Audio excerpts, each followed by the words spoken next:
BJP DCM offer ಅನ್ನ ನೀಡಿತ್ತು ಎಂಬ ಡಿಕೆಶಿ ಹೇಳಿಕೆ ವಿಚಾರಕ್ಕೆ ಸಂಬಂಧಪಟ್ಟಂತೆ ಡಿಸಿಎಂ ಡಿಕೆಶಿ ಹೇಳಿಕೆಗೆ ಶೋಭಾ ಕರಂದ್ಲಾಜೆ ತಿರುಗೇಟನ್ನ ಕೊಟ್ಟಿದ್ದಾರೆ.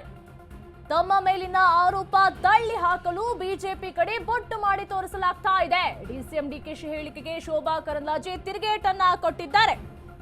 ತಮ್ಮ ಮೇಲಿನ ಆರೋಪವನ್ನ ತಳ್ಳಿ ಹಾಕೋದಕ್ಕೋಸ್ಕರ ಬಿಜೆಪಿ ಕಡೆ ಬೊಟ್ಟು ಮಾಡಿ ತೋರಿಸ್ತಾ ಇದ್ದಾರೆ.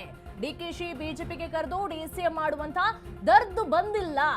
ದೇಶದ 23ಕ್ಕೂ ಹೆಚ್ಚು ರಾಜ್ಯಗಳಲ್ಲಿ ಬಿಜೆಪಿ ಅಧಿಕಾರದಲ್ಲಿದೆ. ನಮ್ಮ ಪಕ್ಷಕ್ಕೆ ಕರೆತರುವಂತಹ ದರ್ದು ಇಲ್ಲ ಅಂತೇಳಿ ಶೋಭಾ ಕರಂದ್ಲಾಜೆ ಅವರು ಹೇಳಿರುವಂತದ್ದು. ಡಿಕೆಶಿ ದೊಡ್ಡವರಾಗಲು ಇಂತಹ ಹೇಳಿಕೆಗಳನ್ನ ಕೊಡ್ತಾರೆ. ಡಿಕೆಶಿ ಹೇಳಿಕೆಗೆ ಕೇಂದ್ರ ಸಚಿವೆ ಶೋಭಾ ಕರಂದ್ಲಾಜೆ ಟಾಂಗ್ ಅನ್ನ ಕೊಟ್ಟಿದ್ದಾರೆ.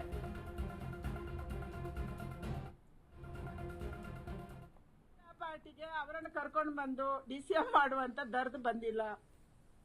ನಾವು ವಿರೋಧ ಪಕ್ಷದಲ್ಲಿ ಇವತ್ತು ಇರ್ಬೋದು, ಆದ್ರೆ ದೇಶದಲ್ಲಿ ಅತ್ಯಂತ ಹೆಚ್ಚು ರಾಜ್ಯಗಳಲ್ಲಿ 20ಕ್ಕಿಂತ ಹೆಚ್ಚು ರಾಜ್ಯದಲ್ಲಿ ನಾವು ಸರ್ಕಾರ ನಡೆಸ್ತಿದೀವಿ. ಅಂತ ಪಾರ್ಟಿ ನಮ್ದು. ಪ್ರಧಾನಮಂತ್ರಿ ಅವರು ನರೇಂದ್ರ ಮೋದಿ ಅವರು ಕಳೆದ 3 ಟರ್ಮಿಂದ ನಿರಂತರವಾಗಿ ಸರ್ಕಾರ ನಡೆಸ್ತಿದೀವಿ. ಅಂತ ಪಾರ್ಟಿ ನಮ್ದು. ಅದಕ್ಕಾಗಿ ನಿಮ್ಮನ್ನು ಕರ್ಕೊಂಡು ಬಂದು ಇಲ್ಲೇನೋ ನಾವು ಮಾಡ್ಬೇಕನ್ನುವಂಥದ್ದು ಯಾವತ್ತೂ ಬಂದಿಲ್ಲ.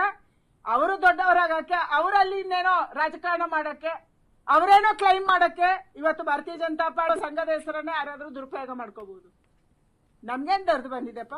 ಅವರು